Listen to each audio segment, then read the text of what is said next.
뉴스원 오늘도 김문혜 기자와 함께하겠습니다. 어서 오십시오. 안녕하십니까. 네, 첫 소식 예상은 되지만 첫 소식 뭡니까? 이번 주는 아무래도 이 뉴스를 빼고 갈 수가 없을 것 같습니다. 네. 해마다 광복절이면 정부가 경축식을 열어왔는데요. 올해는 독립운동가 선양단체와 독립유공자 유족단체는 물론요, 시민사회단체, 야당도 반대를 외면을 했습니다. 광복회는요, 정부 경축식에 참여를 하지 않고 별도로 행사했습니다. 김영석 독립기념관장이 취임한 여파라고 사실은 직접적인 계기는 그런 것 같은데요. 네. 이분이 저술한 책 내용, 그다음에 이전에 한 발언들이 뉴라이트 인사들의 발언들과 혹은 생각들과 연장선에 놓여 있다 이런 것 때문 아니겠습니까? 네, 그렇습니다. 여러 언론들이 그 과거의 행적들을 검증을 했는데요. 지난 2023년 12월에 부산에서 있었던 한 행사에 참석했던 김형석 당시 대한민국 역사와 미래 이사장은요. 1919년 임시정부 수립이 아니라 1948년 15월에 8월 15일에 정부가 세워졌고 대한민국이 시작됐다 이렇게 말을 했습니다. 대한민국의 시작이 1948년이다 이렇게 되면 일제 식민지 시대를 바라보는 시선 혹은 평가의 내용이 완전히 달라지지 않을까요? 그렇습니다. 이 1948년에 대한민국이 시작됐다. 반대로 그 이전엔 대한민국 정부가 없었다라고 하게 되면요. 1910년부터 있었던 이 일제, 일본 강점기, 식민 지배를 정당화하게 된다는 점 때문에 광복회 등 이 독립유공자 단체는 물론이고요. 학계에서도 이 비판을 하고 경계를 하는 겁니다. 이 김영석 관장은 기자회견을 자처해서 자신은 뉴라이트가 아니며 또 1945년 해방이 더 중요한 역사적 사건으로 본다 이렇게 말을 하면서 입장을 좀 바꾸긴 했습니다만 백선엽 장군에 대한 생각 그리고 4.3 제주 사건에 관련해서는 여전히 인식을 굽히지 않았습니다. 또 자신은 마녀 사냥을 당하고 있다면서 광복회장과 공개 토론을 할 수도 있다 이렇게 제안을 하기도 했습니다. 네. 지금 이렇게 얘기되고 있는 이 사람들 뉴라이트라고 하는 계열 사람이라고 우리는 얘기하지만 네. 본인들이 스스로 얘기한 적은 아무도 없잖아요. 그런데 그렇죠. 이렇게 식민 지배에 옹호한 친일 행적을 보이는 이른바 뉴라이트 계열의 사람들을 이 부적절해 보이는 자리에 임명하는 것은 이번이 처음이 아니지 않습니까? 네. 일단 동북아 역사재단, 국사편찬위원회, 그리고 한국학중앙연구원 이렇게 정부 산하에 3대 역사기관이 있습니다. 그런데 이 3대 역사기관장들이요. 보시는 것처럼 이 식민지 근대화론을 옹호하거나 일제 강제 노역 그리고 위안부 강제성을 부정한 뉴라이트 성향으로 분류되는 학자들입니다. 대선 때 윤석열 당시 후보를 지지하기도 했던 이종찬 광복회장은요. 대통령실을 정말 강하게 비판을 했었는데요. 대통령 주변 밀정들이 연극을 꾸미고 있다. 뉴라이트는 밀정이다. 밀정이 자신을 밀정이라고 말하지 않듯 뉴라이트도 자신을 뉴라이트라고 말하지 않는다. 이 마치 연탄가스처럼 형체는 없는데 피해는 막심하다. 이렇게 말을 했습니다. 네, 말이 험하죠. 밀정, 거칠었습니다. 연탄가스. 근데 이런 말이 동원되어야지 본인들의 속 마음을 표현할 수 있다는 뜻 아니겠습니까? 어떻게 보면. 이게 우려가 크다는 얘기인데 윤석열 정부 출범 이후에 보인 여러 가지 이 행보들을 보면 이런 방향이 어느 정도 뭐 예측 가능했다 혹은 이런 일정한 방향성이 있는 거 아니냐 이런 얘기가 나온다면서요. 네, 윤석열 대통령이 취임 후 첫 3.1절이었는데요. 지난해 3.1절 기념식에서 변화에 준비를 하지 못해서 우리가 국권을 상실했다 이렇게 이야기를 했습니다. 그리고 강제동원 피해자에 대해서도요. 일본의 책임은 면제를 하고 우리 정부 산하재단이 변제하는 제3자 변제 배상을 발표를 했고요. 그리고 백선엽 장군의 친일 행적은 지우고 경북 칠곡군에 동상을 세운 반면에 홍범도 장군 등 독립운동가의 흉상은 철거를 추진한 바 있습니다. 그리고 이번 광복절 기념사에서도요. 과거사 관련 언급은 없었습니다. 윤석열 정부는 문재인 정부를 비판을 하면서요. 한일 관계 개선, 이 정상화를 꺼내들고 있는데요. 한일 관계를 정상화하기 위해서 이 식민 지배를 정당화하고 미화하는 일본의 인식을 너무 수용하는 거 아니냐. 여기에 대해서 너무 이견을 못 내는 거 아니냐. 이런 지적을 받고 있습니다. 좋은 날 정말 집안잔치를 해도 모자랄 판에 쪼개진 광복절을 보는 게 참 안타까웠거든요. 모쪼록 80주년인 내년에는 다른 광복절 기념식을 봤으면 좋겠습니다. 네, 이번에 독립기념관장으로 임명된 김영석 관장이 몇 년 전 자신 블로그에 썼다는 글 잠깐 읽어드릴게요. 만주 신경군관학교에 지원하면서 일본인으로서 개와 말의 충성을 다하겠다고 혈서를 썼고 일본 육사를 수석 졸업하고 만주군 소위로 인관됐고 창씨 개명한 이름은 다카키 마사오지만 적극적 친일파로 분류하면 안 된다. 박정희 전 대통령을 두고 쓴 글입니다. 네. 근데 두 번째 소식이 박정희 전 대통령 관련 소식이네요. 네, 그렇습니다. 지난 4월 홍준표 대구시장이 대구에 박정희 동상을 세우고 광장과 공원에 박정희 이름을 붙이겠다 이렇게 얘기를 했는데요. 오늘 띄운 지 5개월여 만에 그리고 조례가 통과가 된 지 3개월여 만에 동대구역 광장을 박정희 광장으로 하는 표지석을 세웠습니다. 이 표지석 제막식에는요. 대구시 관계자 그리고 시의회 관계자, 시 교육감 등이 참석을 했습니다. 네, 이전 논란으로 봤을 때 반대가 좀 거셌을 것 같은데. 네, 그렇습니다. 이 박정희 우상화 사업 반대 범시민운동본부는 물론요, 지역 야당들은 이 제막식 현장에서 기자회견을 했습니다.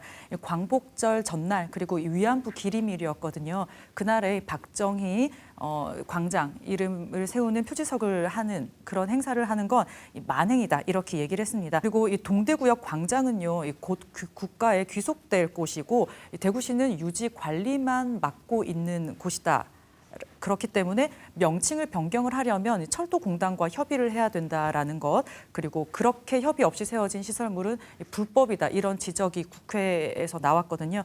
통과된 조례에 따라서 하고자 하는 사업을 안 할 이유는 없다고 봅니다. 그런데 하더라도 조례가 통과될 당시에 시장이 발의했던 원안에 공론화 과정을 거쳐야 한다, 필요하다 이런 내용을 수정해서 통과됐던 걸로 기억하는데 네. 그렇다면 사업을 하려고 그러면 그 조례에 기반해서 좀 해야 되는 거 아니겠습니까? 네. 실제로 이런 과정이 있었습니까? 없었습니다. 이 지역의 언론의 기사를 보면요, 대구시는 동대구역 광장이란 이름 또한 정식 이름이 아니라 이걸 바꾸는 개념은 아니라고 볼 수 있기 때문에 그런 과정이 필요가 없다 이렇게 말을 했다고 보도가 됐습니다. 대구시가 박정희 전 대통령 기념사업 조례안을 냈을 때 이 전문위원이 법안을 검토를 했거든요. 지난 일입니다만 좀 검토 의견 다시 살펴보면요. 기념사업 범위를 시장이 필요하다고 인정하는 사업까지 규정을 한 것 자체는 이 사업 범위가 너무 지나치게 확대될 여지가 있고 또 계획 수립이나 의사 결정 과정 등 기본적인 절차 규정이 너무 미비해서 공정하고 민주적인 절차를 거쳐야 할 행정 정책에 이 과도한 재량이 발생할 우려가 있다 이렇게 기재를 했습니다. 반대 의견도 880여 건이 접수되는 등 여러 상황을 고려를 하면 시민 의견 수렴 없이 일방적으로 하는 추진은 불필요한 사회적 이념적 갈등을 심화시킬 수 있다 이렇게 덧붙였습니다. 하지만 이걸 이제 심의하는 시의회에서 질의가 있었고 결국 통과가 됐는데요. 질의도 있었습니다. 시민들의 동의를 받거나 이런 데 대한 질문에서 대구시는 모든 정책에 시민들의 의견을 묻는 여론조사는 하지 않는다 이렇게 답변을 했고요. 그리고 시민들에게 혜택이 돌아갈 동상 건립 외에 다른 계획은 없냐 이렇게 물었을 때 이 시민들이 박정희 동상을 보면서 이 박정희 정신을 기리는 게 일종의 시민들에게 혜택이 될 수 있다 이렇게 얘기를 했다고 합니다. 거대 야당들이 일방적으로 법안을 처리하고 독주하고 있다 이런 비판을 받고 있잖아요. 그런데 이 대구만 놓고 보면 대구에서는 거대 여당인 이 홍준표라는 시장 한 명이 추진하는 일도 일방적이다라고 보일 수 있거든요. 여기에 대해서도 좀 비판에 귀를 기울여야겠습니다. 네. 대통령이 얼마 전에 먹고 살기 힘든데 이념 논쟁이 누가 좋아하냐 이렇게 얘기한 적이 있는데요. 네. 참 그 말 자체는 정말 옳은 말입니다. 그래서 지금 너무 먹고 살기 힘들지 않습니까?